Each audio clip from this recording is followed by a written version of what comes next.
اس استاد نے جو ہے وہ پرانا زمانہ تھا، مارنے کی اجازت تھی، بچے کو ایک باقاعدہ تھپڑ رسید کیا، کہا کہ بھئی تم اتنے نالائق ہو تمہیں الف تک نہیں آتا، یہ کہا اور آگے بڑھ گیا۔ اس بچے کے ساتھ اور بچہ بیٹھا تھا، اس نے سوال کیا، اس نے کہا واقعا تم اتنے نالائق ہو تمہیں الف تک نہیں کہنا آتا؟ اس نے کہا ایسی بات نہیں ہے، مجھے الف کہنا آتا ہے، اس کے بعد پھر میں جانتا ہوں کہ با ہے، سا ہے، جیم، ہا، خا، عربی کے وہ استاد تھے، کہا یہ مجھے دال تک سارے حروف آتے ہیں لیکن دال کے بعد کے حروف نہیں آتے۔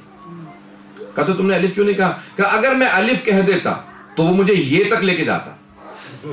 پتہ نہیں توجہ ہے یا نہیں؟ کہ اگر میں الف کہہ دیتا نا تو پھر مجھے یہ تک جانا پڑتا، لیکن میں نے کہا میں الف ہی کو نہیں مانوں گا تاکہ بے کی نوبت نہ آئے، نہ بے کی نوبت آئے گی نہ یہ پھر یہ کی نوبت آئے گی، کہ میں الف پہ رک گیا۔ عزیزان گرامی، ابن ابی الحدید معتزلی کہتا ہے کہ اس کے استاد نے کہا کہ جناب سیدہ نے اگر مطالبہ کیا نا فدق کا اور پہلا خلیفہ کہہ دیتا کہ ہاں میں مانتا ہوں یہ آپ کا ہے، ہم نے غصب کیا تھا، تو عزیزان گرامی وہ کہتا ہے کہ یہاں پہ بات رکنے والی نہیں تھی، یہ بات شروع یہاں سے ہو رہی تھی۔ کہ جناب سیدہ نے صرف فدق کا مطالبہ نہیں کیا تھا، اگر کہہ دیتے کہ حسنین کے صدقے میں ہمیں دے دیجئے تو بی بی ویسے ہی صدقہ اتار دیتی۔ کہ مسئلہ فدق کا نہیں تھا، جانتے تھے کہ یہاں سے شروع ہو رہا ہے، معاملہ شروع ہوگا، خلافت تک جائے گا، سارے معاملات کھلتے چلے جائیں گے، پہلی بات کو نہ مانو تاکہ آخری بات کی نوبت نہ آئے۔ بات واضح ہوئی ہے عزیزان گرامی؟ اس لیے ہم نے پہلی ہی بات کو نہیں ماننا تاکہ پھر آخری بات کی نوبت نہ آئے۔ اب کیا مسئلہ ہوا؟ جناب سیدہ نے کہا نہیں، میں تاریخ میں ایسا نہ ہو کہ کوئی یہ کہہ دے جناب سیدہ نے مطالبہ نہیں کیا تھا۔ کہا کہ نہیں، میں تاریخ کے اوراق پہ یہ مقدمہ درج کروانا چاہتی ہوں۔ اب میں اس پورے مقدمے کو خطبے کے چند جملوں کو پیش کرنا چاہوں گا آپ کے سامنے۔ یہ ساری میں نے تمہید باندھی ہے۔ اب آئی ہیں جناب سیدہ، دربار میں برقع لے رکھا ہے، چاروں طرف مستورات ہیں، بی بی نے سر پہ ایک عبا ہے، ہاتھ میں اپنے بابا کا عصا ہے، اور بی بی چلتے ہوئے آئی ہیں کہ ایک مرتبہ مسجد نبوی کے اندر اب اس پورے مقدمے کو پیش کریں۔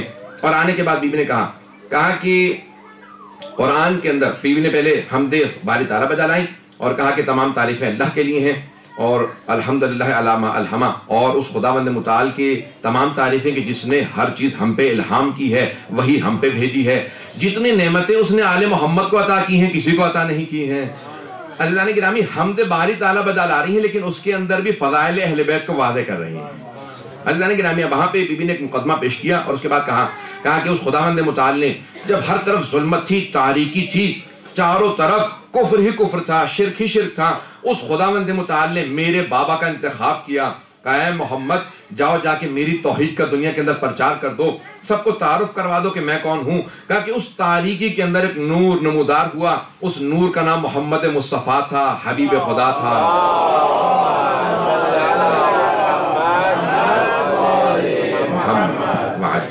خطبہ سننے کے موڈ میں ہیں آپ لوگ عزیزان گرامی؟ بی بی نے اس خطبے کے جملوں کو شروع کیا اور کہا کہ دیکھو اے عربو، تم لوگ جانتے ہی نہیں تھے پاکیزگی کیا چیز ہے۔ وہ جو بارش کا پانی جمع ہو کے گودالوں میں کھڑا ہو جاتا، زمین میں گڑھے ہوتے ہیں نا، جب بارش ہوتی ہے تو گڑھوں میں پانی کھڑا ہو جاتا ہے، کہ وہ جو پانی گودالوں میں کھڑا ہو جاتا تھا تم اس جمع شدہ پانی کو پی لیا کرتے تھے۔ میرے بابا نے تمہیں بتایا پاکیزگی کیا چیز ہے۔ کہ میرے بابا نے بتایا کہ دیکھو زمین میں کنویں کھودے جا سکتے ہیں، آب زمزم کو جاری کیا، کہ ہر چیز کی پاکیزگی میرے بابا نے سمجھائی۔ کہا کہ دیکھو تم لوگ کچھ نہیں جانتے تھے، جب سارے کے سارے دنیا کے بھیڑیے جمع ہو جاتے تھے، بی بی نے الفاظ استعمال کیے ہیں کہ جو بھیڑیے وولز، اب مجھے نہیں معلوم جرمن میں کیا کہتے ہیں، کہ جتنے بھی بھیڑیے گورگھاں یہ سارے کے سارے حملے کرتے تھے نا تم پہ، تو تم سب کے سب چاروں طرف سے ترس کھا کے ڈر کے بیٹھ جاتے تھے کہ وہ میرے ابن عم تھے، علی ابن ابی طالب تھے، کہ جتنے عرب کے بھیڑیے تھے جب وہ حملے کرتے تھے تو ایک اللہ کا شیر تھا، علی ابن ابی طالب۔ سارے عرب کے بھیڑیوں کے سروں کو توڑنے والا اللہ کا ایک شیر تھا، جس نے تم میں سے کبھی کسی کو زحمت نہیں دی۔ جب تمہارے سروں پہ پرندے بیٹھے ہوتے تھے تم ہلنے کی کوشش نہیں کرتے تھے، وہ ایک علی تھے جو کھڑے ہوتے تھے، ہر عرب کے سر کو توڑ کے بتاتے تھے میں اللہ کا بھیجا ہوا شیر ہوں۔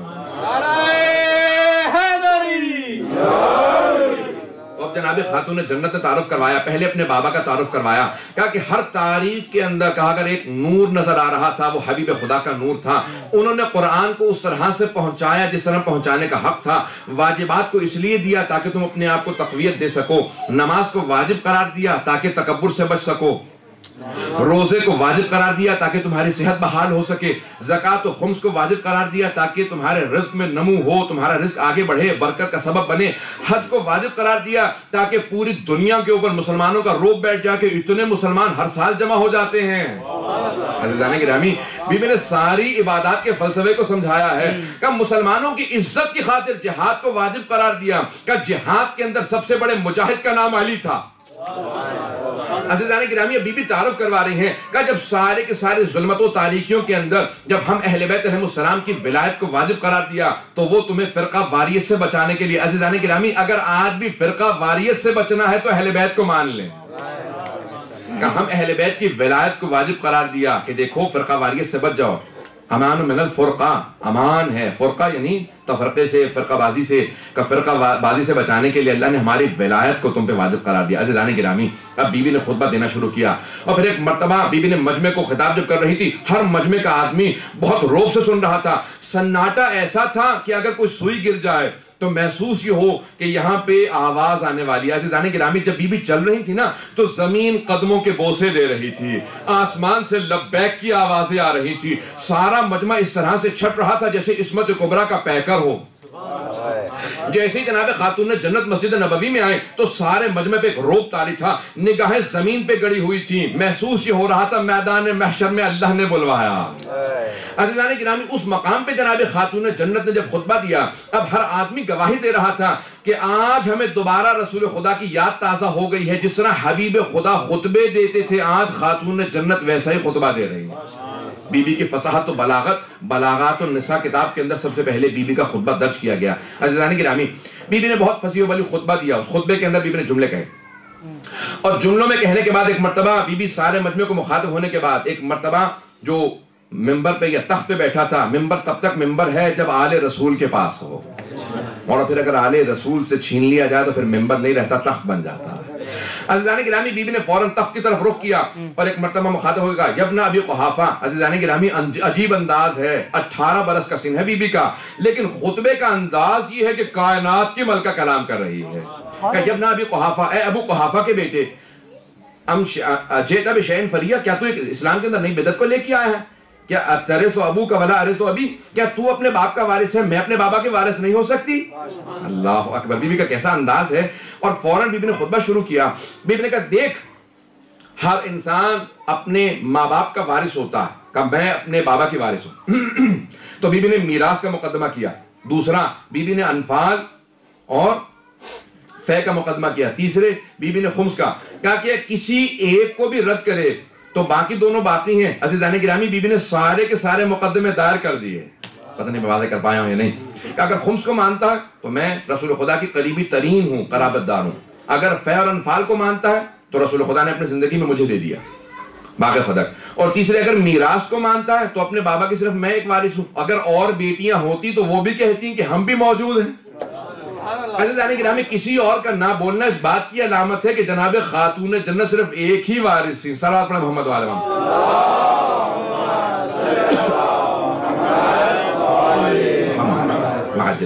عزیزان گرامی، کون ہیں جناب خاتون جنت؟ کہ جو ایک وارثہ ہیں رسول خدا کی۔ اب انہوں نے یہ سب چیزیں آپ کے سامنے پیش کی، سارے دنیا کے سامنے قیامت تک کے لیے درج کیا جائے کہ یہ 3 مقدمے ہیں۔ اب فوراً اس نے کہا کہ نہیں،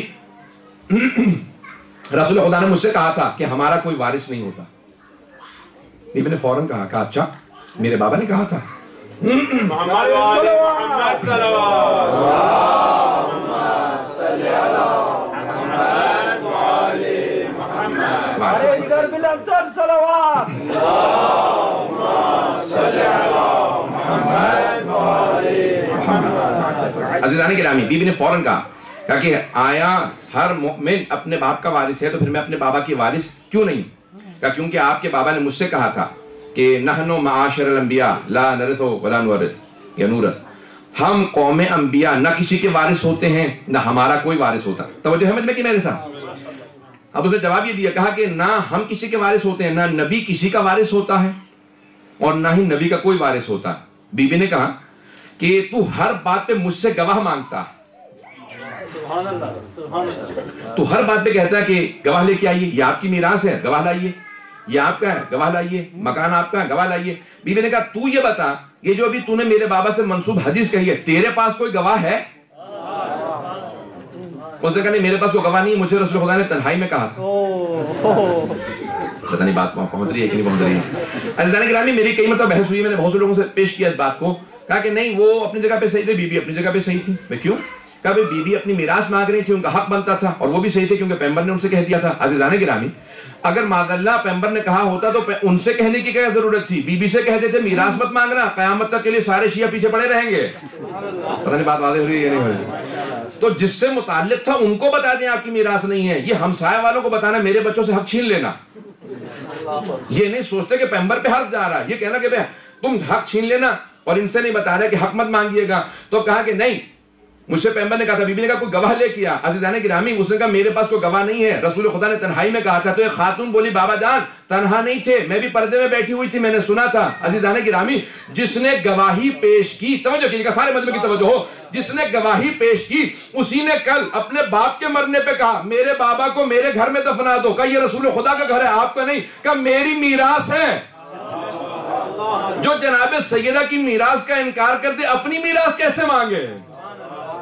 پتہ نہیں بات واضح ہے یا نہیں ہے؟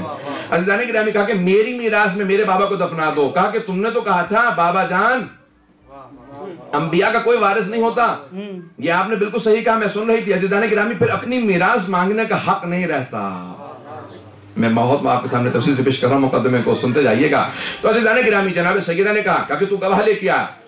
کہا کہ نہیں گواہ آپ لے کے آئیے کیونکہ باغ فدق آپ مجھ سے مانگ رہی۔ بی بی نے کہا میں مانگ نہیں رہی ہوں، باغ فدق میرے پاس تھا، تو نے میرے ملازموں کو ہٹایا۔ توجہ کیجئے گا عزیزان گرامی، پوری دنیا میں قانون ہے، اسلام سے لیا گیا، برطانیہ نے دیا ہے، the law of possession اسے کہتے ہیں، قانون قاعدۃ الید عربی میں کہا جاتا ہے، یعنی قبضہ جسے کہتے ہیں کہ جو چیز جس کے قبضے میں ہوتی ہے وہ اسی کی ہے۔ یہ امامہ میرے سر پہ ہے، اگر کوئی آدمی کہے یہ امامہ میرا نہیں ہے اس کا ہے تو مجھے گواہ کی ضرورت نہیں ہے۔ جو آدمی میرے خلاف کہے گا نا یہ امامہ اس کا، وہ میرے خلاف گواہ لائے گا کہ امامہ اترواؤ یہ امامہ میرا۔ توجہ کیجئے گا عزیزان گرامی، اسے کہتے ہیں لا آف پوزیشن، جو چیز جس کے پاس ہے اسی کی ہے۔ دوسرا جو مقدمہ دائر کرے گا وہ گواہ لے کے آئے۔ بی بی نے کہا میرے نوکر ملازم وہاں کام کرتے ہیں، اگر تو کہتا کہ تیرا ہے تو تو گواہ لے کے آ، مجھ سے کیوں گواہ مانگتا؟ اب تک وہاں پہ نوکر کام کرتے رہے، 4 سال سے لوگ کام کر رہے ہیں، تو آج کہہ رہا کہ تیرا، تو تو گواہ لے کے آ۔ توجہ کیجئے عزیزان گرامی، تو اسے کہا نہیں میرے پاس گواہ نہیں، ہم نے قبضہ کر لیا، اب آپ گواہ پیش کیجئے۔ بی بی نے کہا کہ میں قرآن سے، میں تو بتا رہی ہوں کہ میں قرآن کے اندر آیا کہ اولو الارحام بعضهم یہ جتنے بھی رحم والے ہیں یعنی جتنے بھی خونی رشتہ دار ہیں وہ وارث ہوتے ہیں۔ کہ قرآن کی آیت ہے، میں قرآن سے تجھے دلیل پیش کر رہی ہوں۔ کہ نہیں لیکن حدیث موجود ہے رسول خدا کی کہ ہمارا کوئی وارث نہیں۔ بی بی نے کہا تو کیسا مسلمان ہے، میں آیت پیش کرتی ہوں تو اپنے پاس سے بنا کے حدیث لے آتا ہے۔ توجہ توجہ توجہ عزیزان گرامی، بی بی نے کہا میں آیت پیش کر رہی ہوں۔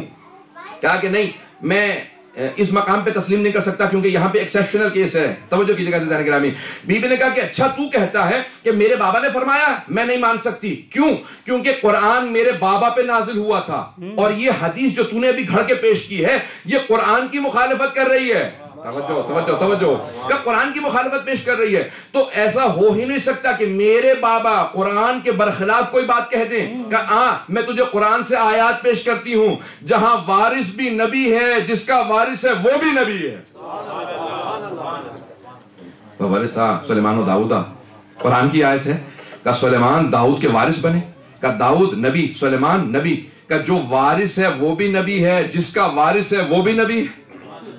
سچ بات ہے، پتہ نہیں بات پہنچا پایا ہوں یا نہیں۔ جناب داؤد نبی ہیں، جناب سلیمان نبی، دونوں باپ بیٹا ہیں۔ جناب داؤد والد ہیں، جناب سلیمان بیٹے ہیں۔ کہ تو کہتا ہے انبیاء کا کوئی وارث نہیں، یہ قرآن کی آیت ہے۔ اب جیسے آپ خاموش ہے پورا مجمع خاموش تھا وہاں پہ۔ بیوی نے کہا دوسری آیت سن، جناب زکریا دعا مانگ رہے ہیں جناب یحییٰ کے لیے اور کہتے ہیں رب ہب لی من لدنک، پروردگارہ اپنے پاس سے مجھے ایک وارث عنایت فرما، یرثنی و یرث من آل یعقوب۔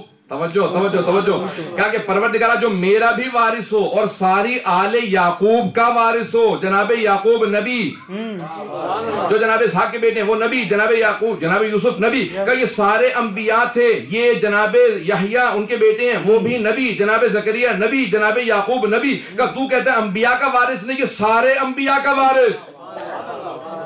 اور رضوان گرامی اس نے کہا کہ نہیں کوئی اور دلیل پیش کیجیے. بی بی نے کہا اچھا اگر تجھے گواہ چاہیے تو میں گواہ لے کے آتی ہوں. کہا گواہ کون ہے آپ کا, گواہ لے کے آئیے. اب سارے خاموش ہو کر سر جھکانے لگے کہ کہیں ایسا نہ ہو ہمیں گواہ بنا دے. حکومت سے ٹکر لینا بہت مشکل کام ہے. عزیزان گرامی آج بھی لوگ کہتے ہیں کہ خاموش رہو, اپنے بچوں سے کہہ دیتے ہیں رشتہ داروں سے بیٹا خاموش رہو, حکومت کے خلاف مت بولنا, حکومت سے کون ٹکر لے گا. بی بی نے ایک مرتبہ اپنے سر کو اٹھایا, کہا گواہ پیش کروں. کہا ہاں گواہ پیش کیجئے. کہا ام ایمن میری گواہ ہے. جناب ام ایمن کے لیے کہا کہ یہ میری گواہ ہے. کہا نہیں یہ خاتون ہے, ان کی گواہی عادی ہے. جناب ام ایمن کھڑی ہو گئی. کہا تم نے سنا نہیں تھا پیغمبر نے کہا تھا ام ایمن میری ولادت کی گواہ ہے, اگر یہ گواہی دے تو گواہی عادی نہیں پوری ہے.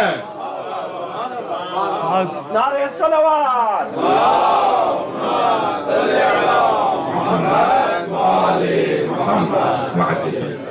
بس یہ کہنا چاہا کہ نہیں مجھے تسلیم نہیں ہے. بی بی نے فوراً اشارہ کیا. بی بی نے کہا کہ دیکھ پھر میرے شوہر علی بن ابی طالب میرے گواہ ہیں. کہا نہیں شوہر کی گواہی بیوی کے حق میں قبول نہیں ہے. بی بی نے کہا تیرے پاس کوئی آیت یا حدیث ہے کہ شوہر کی گواہی قبول نہیں ہے؟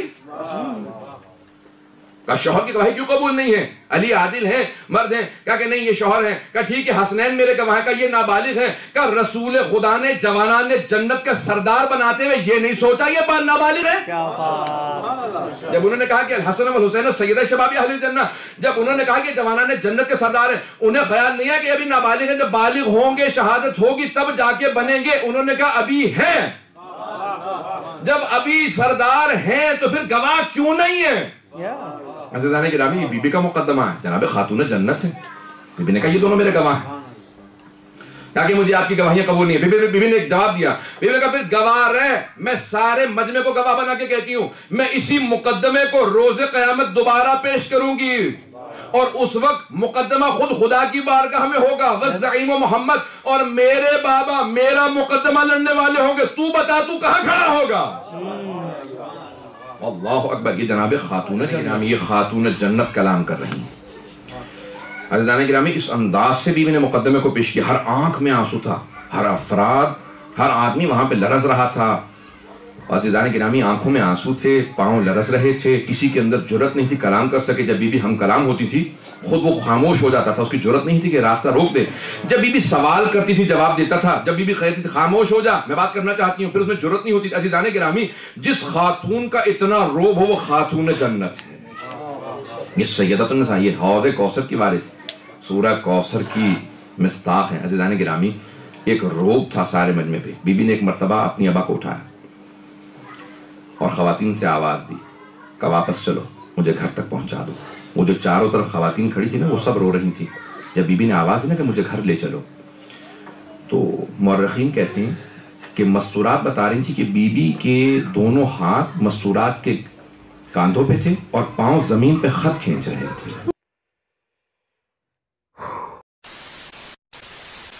That's it. یہ تھا فل لیکچر باغ فدق کو لے کے. اتنے مقدمے پیش کیے بی بی نے, اتنے ساری پروفز دیے ہے نا, اتنے پروف دیے, پھر بھی سامنے والا بالکل ٹس سے مس نہیں ہوا. کہتے ہیں نا بالکل وہ ہلا ہی نہیں, مطلب اس کو ماننا ہی نہیں ہے بیسکلی. ایک وہ کہتے ہیں نا کہ اب وہ کچھ تو ایک محاورہ مجھے یاد نہیں آ رہا, ایک طرح سے لائک بھینس کے آگے بین بجانا, بالکل اسی پرکار سے. تو بی بی فاطمہ سلام اللہ علیہ ایک طرح سے لائک پروف دیے جا رہی ہے, مقدمہ دیے جا رہی ہے, لیکن سامنے والا ٹس سے مس نہیں آ رہا, بالکل ہل نہیں رہا, بیکاز وہ ماننے کے لیے تیار ہی نہیں تھا, ہے نا. بہت سمپل سی بات ہے. بی بی نے تو بہت سارا پروف, بہت سارے پروف دیے انہوں نے, لیکن پھر بھی انہوں نے ایک بات نہیں مانی. یعنی سارے پروفس ریئل تھے بی فاطمہ سلام اللہ علیہ کے. اینڈ وہی بات ہوا لاسٹ میں, مطلب جسے کہتے ہیں نا کہ یار کوئی فائدہ نہیں کہہ کے. اسٹارٹنگ میں انہوں نے ایک ایگزامپل دیا تھا کہ میں لائک کتنا بھی ان کے سامنے پروف دے دوں لیکن پھر بھی یہ ٹس سے مس نہیں ہونے والی, یہ سمجھنے نہیں والے, تو ان کے سامنے بین بجائے کوئی فائدہ نہیں. بہت سمپل سی بات ہے. انہوں نے لاسٹ میں کہہ دیا کہ میں اسی مقدمے کو دوبارہ سے لائک قیامت کے ٹائم پہ دوبارہ سے پیش کروں گی, اس ٹائم تم دیکھنا کیا کرتے ہو تم. تو یہ تھی وہ بات.